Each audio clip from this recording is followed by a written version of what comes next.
বাংলাদেশের অনুরোধে ভারতের বিপক্ষে বিশ্বকাপের ম্যাচ খেলতে যাচ্ছে পাকিস্তান।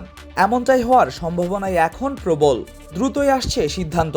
অন্যদিকে ভারতের মাটিতে বিশ্বকাপ খেলতে না যাওয়ায় বাংলাদেশকে কোনো শাস্তির মুখে পড়তে হচ্ছে না। উল্টো বাংলাদেশকে ভবিষ্যতে আরও বেশি ফ্যাসিলিটিস দেওয়ার কথা ভাবছে আইসিসি। জি হ্যাঁ, এক সংবাদ বিজ্ঞপ্তিতে এমনটাই জানিয়েছে আইসিসি নিজেই। টি-20 বিশ্বকাপ শুরু হলেও ক্রিকেট বিশ্বের মূল আলোচনার কেন্দ্রবিন্দুতে ভারত পাকিস্তান ম্যাচ। তবে বাংলাদেশ ইস্যুতে ভারতের বিপক্ষে গ্রুপ পর্বের ম্যাচ বয়কটের ঘোষণায় পাকিস্তানের অবস্থান বিশ্ব ক্রিকেটে হতাশার ছাপ ফেলে। পরিস্থিতি সামাল দিতে ক্রিকেটের সর্বোচ্চ নিয়ন্ত্রক সংস্থা আইসিসি দ্রুত উদ্যোগ নেয় এবং পাকিস্তানকে ম্যাচে ফেরাতে একাধিক বৈঠক করেন। সর্বশেষ পাওয়া তথ্য জানা গেছে, এই অবস্থান থেকে ইউটার্ন নিতে পারে পাকিস্তান। অন্যদিকে এই প্রেক্ষাপটে সাম্প্রতিক বিভিন্ন চ্যালেঞ্জ মোকাবেলায় সহযোগিতার জন্য পাকিস্তান ক্রিকেট বোর্ড, আইসিসি এবং সংশ্লিষ্ট সকলের প্রতি কৃতজ্ঞতা প্রকাশ করেছে বাংলাদেশ ক্রিকেট বোর্ড।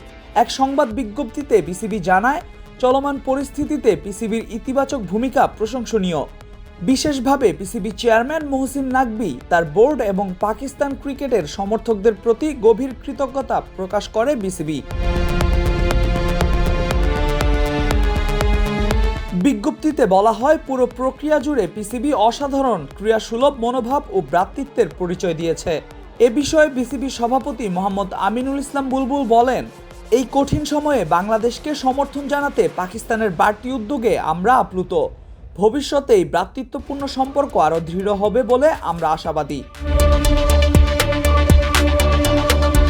এদিকে পাকিস্তানে বিসিবির সাম্প্রতিক সংক্ষিপ্ত সফর ও আলোচনার সম্ভাব্য ইতিবাচক ফলাফলের পরিপ্রেক্ষিতে ক্রিকেটের সামগ্রিক স্বার্থ বিবেচনায় 15 ফেব্রুয়ারি ভারতের বিপক্ষে নির্ধারিত ম্যাচটি খেলতে পাকিস্তানের প্রতি অনুরোধ জানিয়েছে বিসিবি।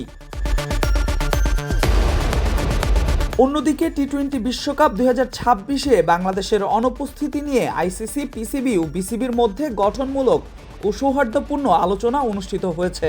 আলোচনার পর বাংলাদেশের ক্রিকেটের ভবিষ্যৎ নিয়ে গুরুত্বপূর্ণ সমঝোতায় পৌঁছায় সংশ্লিষ্ট পক্ষগুলো। আইসিসি এক বিবৃতিতে নিশ্চিত করেছে, চলমান ইস্যুতে বিসিবির বিরুদ্ধে কোনো আর্থিক, ক্রীড়াগত কিংবা প্রশাসনিক শাস্তি দেওয়া হবে না। একই সঙ্গে বিসিবি চাইলে আইসিসি ডিআরসি কমিটিতে যাওয়ার অধিকার সংরক্ষণ করবে বলেও জানানো হয়েছে। বাংলাদেশ জাতীয় দলের বিশ্বকাপ খেলতে না পারাকে দুঃখজনক বলে উল্লেখ করলেও আইসিসি স্পষ্ট করেছে, বাংলাদেশ এখনও আইসিসির একজন মূল ও সম্মানিতপূর্ণ সদস্য। 200 মিলিয়নের বেশি ক্রিকেট ভক্তের দেশ হিসেবে বাংলাদেশের ক্রিকেট বাজার বিশ্ব ক্রিকেটের অন্যতম গুরুত্বপূর্ণ অংশ বলেও বিবৃতিতে উল্লেখ করা হয়। Al Mahmud Fahim, BD ক্রিক time.